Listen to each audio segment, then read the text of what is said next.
Good morning. Today we'll see about TCON register. In the previous class, we have seen what are timers and counters, and two timer registers, that is T0 and T1, which is of 16-bit each, and we have also seen timer mode register, that is TMOD.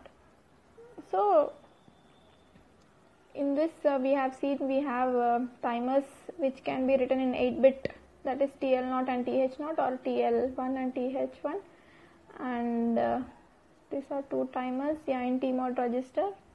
Once we'll see a glimpse on this gate. Whenever I set the gate, that means by setting it I can control this timer 1 or timer 0 using hardware method. Whenever I make it 0, I can control that with software method. Hardware method means by you have an external interrupt pins, that is INT0 and INT1. From there you can control this timer. As well as you should also have TR0 or TR1 also high in this hardware process, but whereas coming to software, only this TR0 and TR1, if you make it high or low, you can set it or reset it. By that you can run a timer or off the timer. Next, C by T bar. Timer or counter selected cleared for timer operations. See, this C by T bar is nothing but just to select the timer, whether the timer is working in counter or whether the timer is working as a timer. So whenever I make, actually this C by T bar, T is active low, okay, and C is active high. So whenever I set this, whenever I make C by T bar is equal to 0, that timer will work as a timer itself. Whenever I make C by T bar is equal to 1, that timer works as a counter. So whenever you use this counter, you can have up counts and down counts. So if you take up counts, it starts from 0 plus and increments by 1. That is 1, 2, 3. In that way, it keeps on incrementing. That is up count. If I take a down count, from down it starts to decrement by 1. Next, you have modes. By using this modes, you can select which mode your timer can be operated in. So you have 4 modes. We have discussed already: 13-bit, 16-bit, 8-bit auto reload, split timer mode. Yeah. Now we will see TCON register. This is timer control register. In this timer control register, this is of 8-bit register.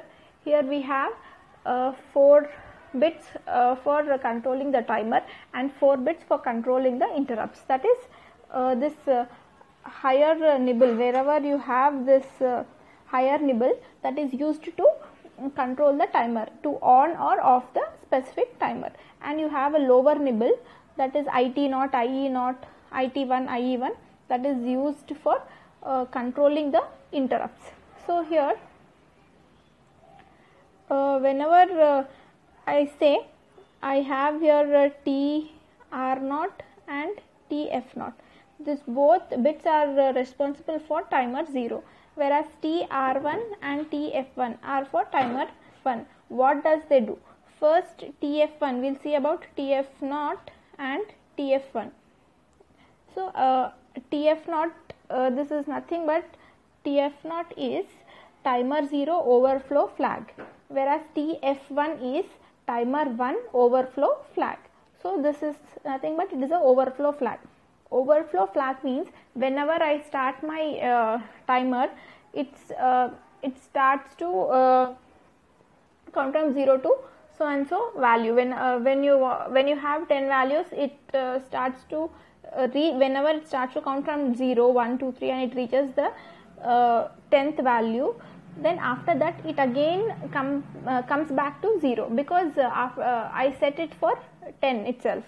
For example, if you take this complete 16-bit timer, if you take that, you will get 65k change in decimal if I write the maximum value, okay, 2 to the power of 16.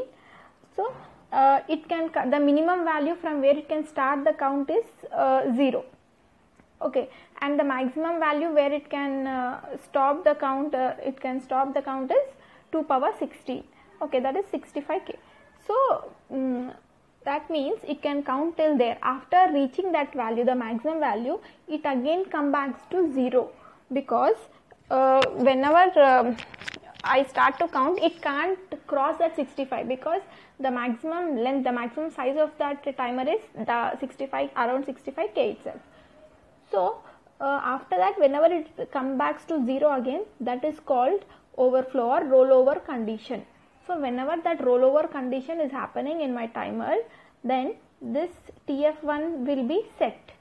Whenever it is from maximum value to, again when it is trying to reach to 0, this maximum TF1 is set. So this is for timer 1. When the same pattern, when you use, instead of timer 1, if you use timer 0, then TF1 will be set in this way. Else if it is not reaching the rollover condition, then this will be in reset condition itself. If I am using timer 0, then this TF1 will be 0, or if TF0 will be 0 when there is no rollover condition. If it is reaching that rollover condition, then this overflow flag will be set by an hardware. Okay, and it can be cleared when CPU vector to interrupt routine, nothing but internally. Next you have is TR1 and TR0. Now this TR1 is nothing but timer 1 run control bit, and TR0 is timer 0 run control bit. So timer 1 run control bit is set or cleared by software, okay, to turn timer and counter on or off. So we have already seen this in timer mode, demode register, because whenever I try to control the timer using software, I'll use this bits. This is for timer 0 and this for timer 1. So if I want to on a timer, 0, I'll write set bit TR0. I'll set this bit. If I want to off the timer 0, then I'll clear this bit. I'll make it as reset. If I want to on timer 1, then TR1 I'll make it as 1. If I want to off timer 1, I'll make this TR1 as 0. So by using this TR0 and TR1, I can on and off my timer 0 and timer 1, whatever I take. So by this 4 bits are used to control the timers. These are for timers. So TF is nothing but overflow flag, and TR is nothing but run control bit. So TF is it is automatically set by a hardware. Okay, this is not set by a user. TF always, this overflow flag is always set automatically whenever it reaches the overflow condition, that is rollover condition. So whenever it is reaching, automatically that will be set. If it is not reaching, that will be in reset condition itself, and that is when it is cleared. It is cleared whenever any interrupt is processed. If you get any interrupt, it will automatically clear. Okay, whereas the run control bit, it is set or cleared by software. Okay, by using set B TR0 or clear TR0. By making it set or reset condition, I can on and off my timers. Now this 4 bits are done for timers. Now we will see this 4 bits are for interrupts. We have already seen what is interrupt. Interrupt is nothing but whenever my processor is doing its job, in between if I get some interrupt, that means it will try to disturb the task what it is presently doing, and that is called interrupt. It will disturb and it will give its task, that is nothing but interrupt. So the previously whatever the processor was doing, it will stop that and it will serve the interrupt first. After that is completed, then again it will do its work. This is interrupt. Now here I have 4 bits for these interrupts. One is IT0, IE0, IT1 and IE1. First, what is IE? IE means the interrupt 1 edge flag.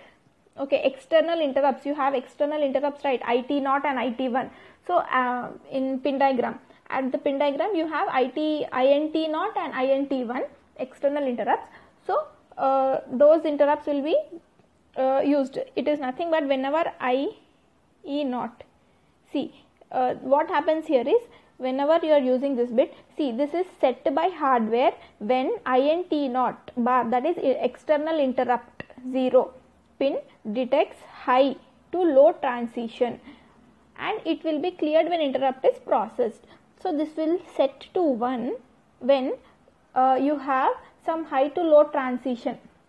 Okay, that means whenever you give a interrupt at interrupt is external interrupt 0. Okay, and this will be set to 1 whenever you have a interrupt at external interrupt 1 at that pin. Okay, externally when you when you set a interrupt by this hardware using those pins, these two interrupts will be set. Whenever INT not is you set there, then this pin will be in set condition. Whenever INT1, okay, whenever INT1 pin detects any high to low transition, then this pin will be set and it will be cleared whenever interrupt is processed. Yeah. Next you have is IT0 and IT1. These are nothing but interrupt 1 type control bit. Okay, these are interrupt type control bits. What it does is, it will set or clear by software to specify whether I am using a edge clock or level clock. Okay, level triggering clock. So what I meant to say is, we already know clocks, we have edge, okay, edge trigger, edge clock you have, and the level triggering clock you have. So at this interrupt pins, whenever if you are using level triggering, then this bit is set to 0 in a timer 0. In this INT not timer. So whenever you have if you detect any edge triggering, then this will become 1, and if you detect any level triggering, then here you will have 0, or else if it is edge triggering, it will be 1. So in short, here they have given a C interrupt 1 or 0 control bit set or cleared by software to specify the falling edge or low level triggered external interrupts. So near that external interrupt pins, if you can detect any any falling edge or rising edge clock, then that will be set to 1. This IT1 or IT0 will be set to 1 depending on which interrupt pin you are using. If you are using external interrupt 0, then this pin will be set. If you are using external interrupt 1, then this pin will be set. And the same way, whenever you identify, if you detect any level triggering at this external interrupt pins, that means at external interrupt pin 0, okay, then this will be set to 0. If I take external interrupt 1, then this will be set to 0 in that way. So these 4 pins are for interrupts. These 4 pins are for timers. This is all about TCON register.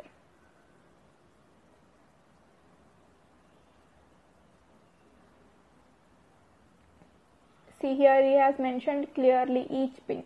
What is TF1? That is timer 1 overflow flag, set by hardware when the timer and counter 1 overflows, and cleared by hardware as processor vectors to the interrupt service routine. That means whenever any interrupt is processed, that will be cleared. TR1, this is timer 1 run control bit, set or cleared by software to turn timer and counter on or off. Okay, now same way TF0 is for timer 0 and TR0 is for timer 0, both. Okay, timer 0 overflow flag, timer 0 run control bit. Next, IE1 is external interrupt 1 edge flag, IT1 is interrupt 1 type control bit. Okay, these both whenever it for IT1, whenever it detects any level triggered or edge clock at interrupt 1, external interrupt 1, then this IT1 will be 1 or 0 depending on the type of clock. Next, IE1 is nothing but external interrupt 1 edge flag. This is set by hardware when external interrupt edge is detected, or and cleared by hardware when interrupt is processed. So same way IE0 and IT1, that those are for external interrupt 0. And this is bit addressable. Yes. Now we will see the serial port. You have a serial port in this 8051 for serial communication. So this 8051 contains UART. UART is nothing but Universal Asynchronous Receiver Transmitter. So this circuitry is there in your 8051 for this serial port for your serial communication. So the serial port is a full duplex. So it can transmit and receive simultaneously. Okay, that is not half duplex. Whatever you are using in 8051 is full duplex. See here, yeah, it can transmit and receive simultaneously. He has written a point. So now where is this? You already have this transmit and receive pin at your 8051. That is at P3.0 and 3.1. 3.0 you have receive, and this is transmit at 3.1. Okay, for of port 3. So now what is happening is, for the serial communication you should first of all, what is communication? Whenever some data is being transferred between this 8051 and some peripheral device. Okay, whenever it is some data is being transmitted and some data is being received by 8051 from this peripheral device. So there is some communication is happening between this 8051 and a peripheral device. So that is what communication is.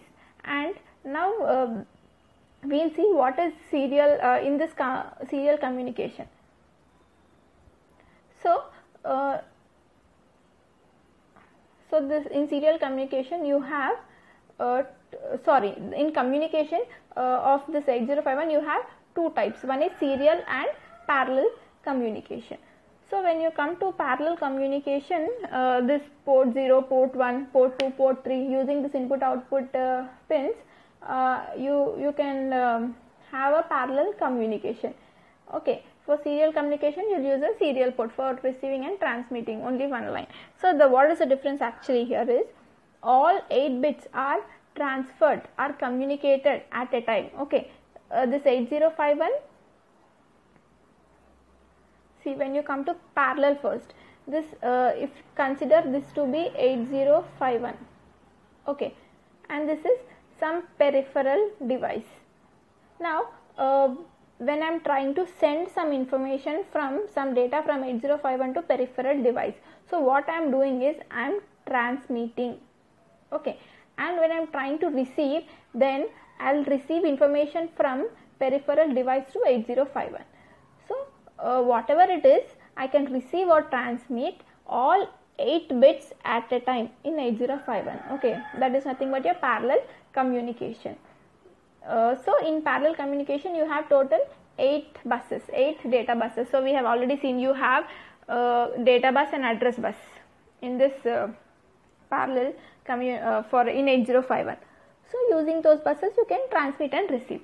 Next, coming to this serial communication.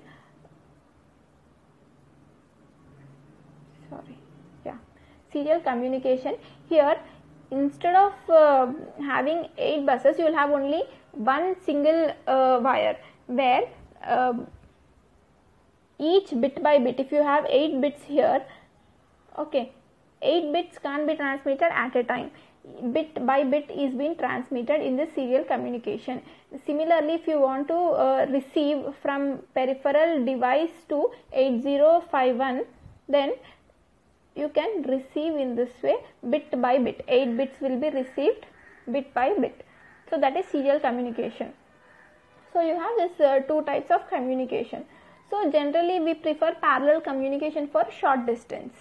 Okay, and for longer distance we prefer serial communication, because the cost will increase if it is a long distance communication, and if you try to use this parallel, then definitely the length of the wires increases and the cost increases, so we need to check over that. So what we do is we use serial communication.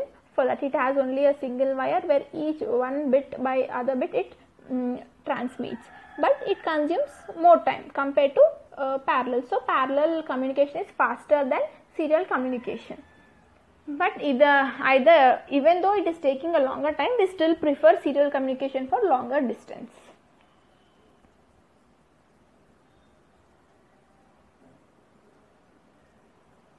Yeah, so now related to this serial communication, we have three registers: SBUF, SCON and PCON. Okay, now we will see about these three registers. SCON is nothing but serial control and SBUF is serial data buffer, PCON is power control. Now first we will see SBUF. SBUF is an 8-bit register used for serial communication. Next, for a byte data to be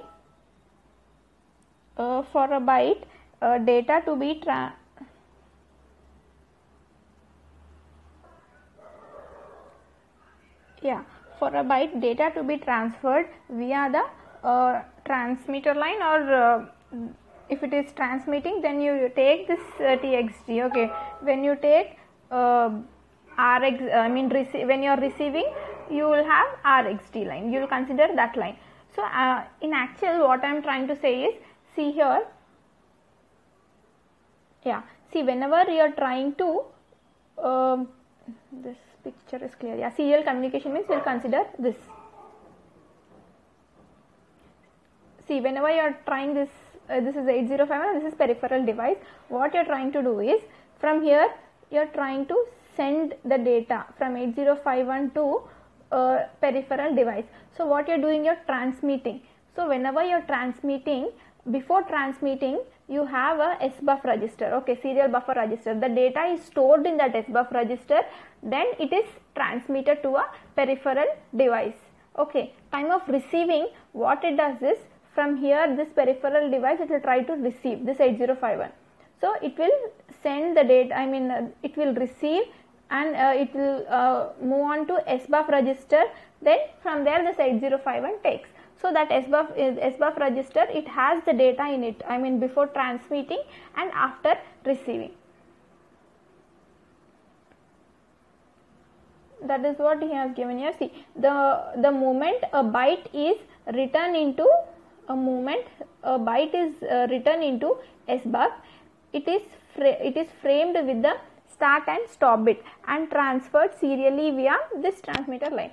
So whenever this is written in this SBUF register, it will be framed, the 2 bits will be added for that 8-bit register. One is start bit, another is stop bit. Okay, so total it will have 10 bits, it will transmit 10 bits. Next, here SBUF holds the byte of data when it is received by 8051. So whenever you are receiving, it will take that data. So whatever data it takes, okay, it will have total 8-bit data, 8-bit of data, then a start bit and stop bit. So after receiving, what it does is, it will remove those 2 bits, it will eliminate those two bits, and only the data is placed in this SBUF. The only whatever data is required to us is placed in this SBUF. So for this we have SBUF register. See, this is a SBUF register, here we have. So serial data register SBUF. So it is 8-bit register. To store the serial data, for a byte of data to be transferred through this transmitter must be placed in SBUF. So instructions to transfer the data. What am I doing while transferring the data from this 8051 register? First I need to send it to SBUF. Okay, internal register I need to send to this SBUF, and from that SBUF I will try to send it to some external device. So the instruction for that is this: whenever I am trying to send that data from A to SBUF. This is nothing but my source, this is destination. Okay, always to my right side I have source and here destination. So whenever I write, some instruction is written here, and if I write 2 registers, in this way my data will be moving. Yeah. So from A, in A register, whatever that 8-bit data is there, that is moved to SBUF. Okay. Next, SBUF holds the byte of data when it received by 8051. See, whenever it is receiving, first SBUF holds the data and that need to be sent to 8051, right? So from SBUF, whatever the data was received, I'll try to send to A by using this instruction. Okay, is that fine? And this SBUF register is not bit addressable. Okay, each bit individually we can't manipulate using for this SBUF register. So this is SBUF register, normal SBUF register, and its address is 99H. Okay, so this is all about SBUF.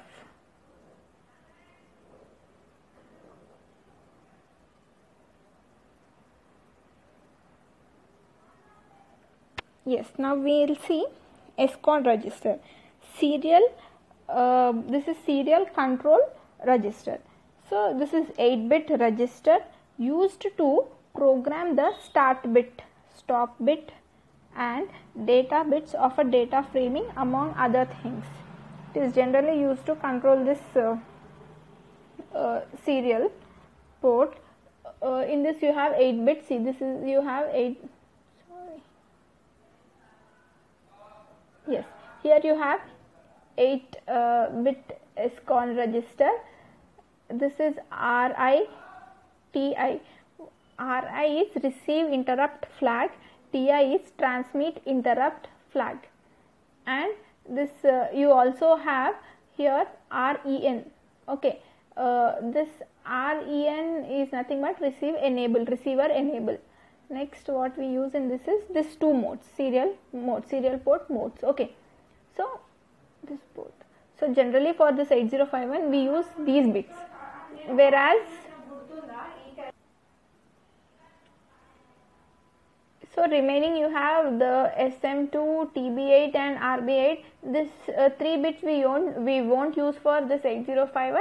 Generally those bits are used whenever you have a multi-processor mode. Okay, if you have more than one processor, there we use those 3 bits. So first we'll see about SM0 and SM1.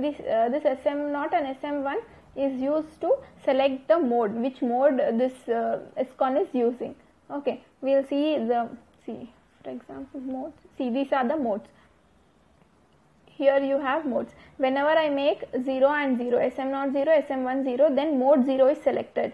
In mode 0, the you have the baud rate will be fixed, and the baud rate is nothing but the rate of bits transmitted or received per second. Okay, that is nothing but your baud rate. So for this it is fixed in this mode, that is by 12. Next you have 0 and 1, that is mode 1. In mode 1, in mode 0, that I mean this operation is nothing but shift register operation. Okay, and the baud rate is fixed. And this is 0 and 1, the mode 1, you have 8-bit UART, and here variable, using this timer 1 we can we can select the baud rate. Okay, next you have 1 and 0, that is mode 2. Whenever you make SM0 as 1 and SM1 as 0, mode 2 is selected. There you have 9-bit UART. Okay, so here your baud rate is fixed. Okay, your baud rate is fixed. Next in SM, whenever you make SM0 and SM1 as 1 and 1, then mode 3 is selected. This is also 9-bit UART, but the variable, it is the baud rate is variable. Okay, by timer we can set the baud rate by using this timer 1. So these 2 bits were for selecting the mode. Now coming to this REN. REN is nothing but whenever you are receiving some data from peripheral device, some external device to your 8051, this is always set 1. Okay, so it enables the reception from some external device. The 8051 will enables the reception from external device. But if it is cleared, if this is cleared, I mean whenever this REN is made 0, even though peripheral device is trying to send you, you won't receive, because you are not enabling your reception. So that 8051 can't receive any data from external device. So if you wanted to receive, always this enable should be this receiver enable should be set. Else that should be, if you don't, I mean if you don't have to receive any data from external device, then this can be 0. Okay. So that is what this REN is. This is set or cleared by software to enable or disable serial data reception. Next you have is TI and RI. So TI is transmit interrupt flag, RI is receive interrupt flag. So this is set by hardware when a byte is transmitted and cleared by software after servicing. So what I am trying to say is, whenever you are trying to send the data from 8051, okay, this is consider this is 8051 and this is some peripheral device. When you are trying to send the data from here to this peripheral device, when your complete transmission is when your transmission is completed from from here you have a SBUF register, right? From this SBUF, the complete data is transmitted. Okay, so what happens is, after completion of this transmission, then this will be set to 1. If that is not completed, it will be reset, I mean 0 itself. So by just viewing this TI is equal to 1, we will get to know that my data is transmitted completely. Okay, is that fine? Now for example,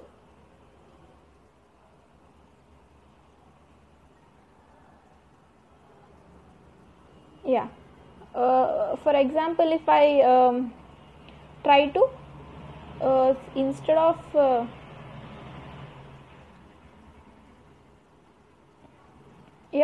now transmitting, if I want to receive the data from peripheral device to 8051, if I want to receive, this is 8051 and this is peripheral device.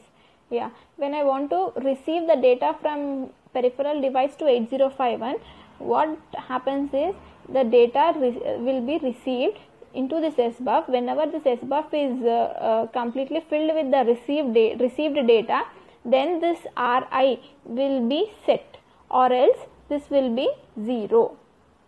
Okay, is that fine? So what I am trying to say is,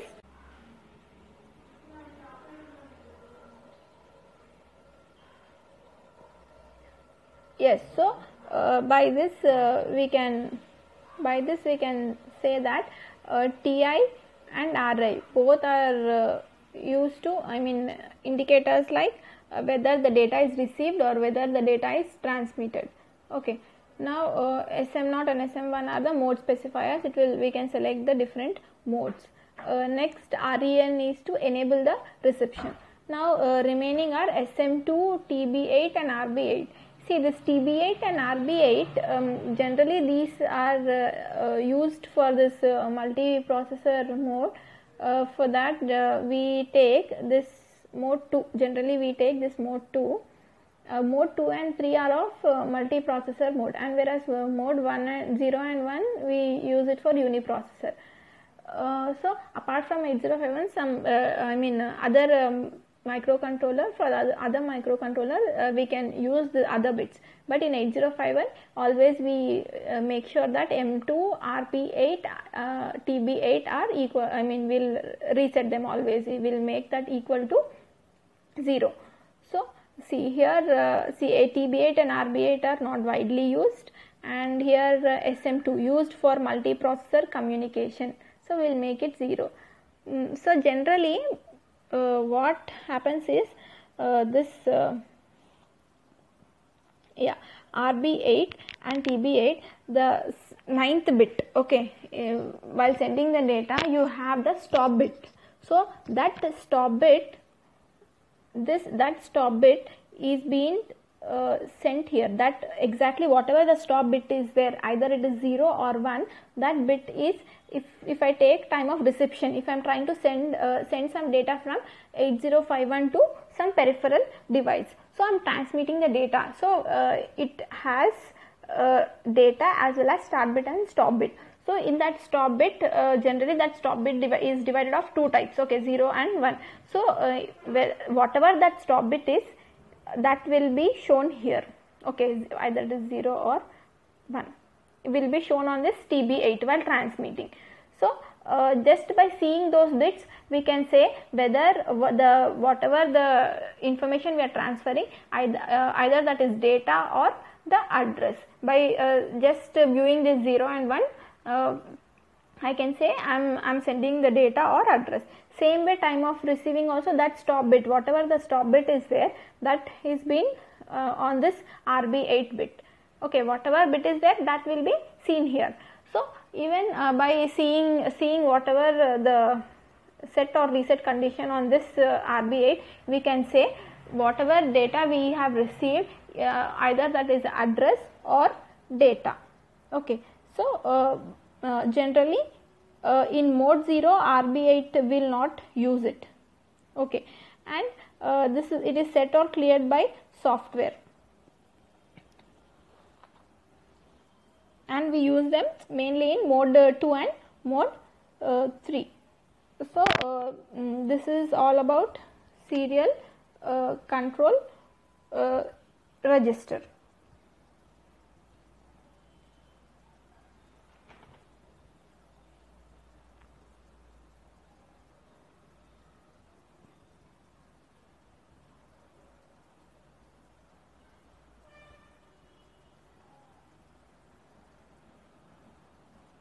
Yes, now what you have is PCON register. PCON is nothing but your power control register. So here what do we do is, in this power control register, here you have MSB1, the last bit as SMOD, okay. So that is SMOD is nothing but your serial modifier, okay, the serial modifier bit, which is most important. So it comes under this serial port itself. Next, from LSB, if you see, you have 4 bits, and this 3 bits here, yeah, these 3 bits are for future purpose. We don't use them, okay, they are empty. We don't use that bit 4, bit 5 and bit 6. So now coming to this ideal, okay, this is nothing but your ideal mode.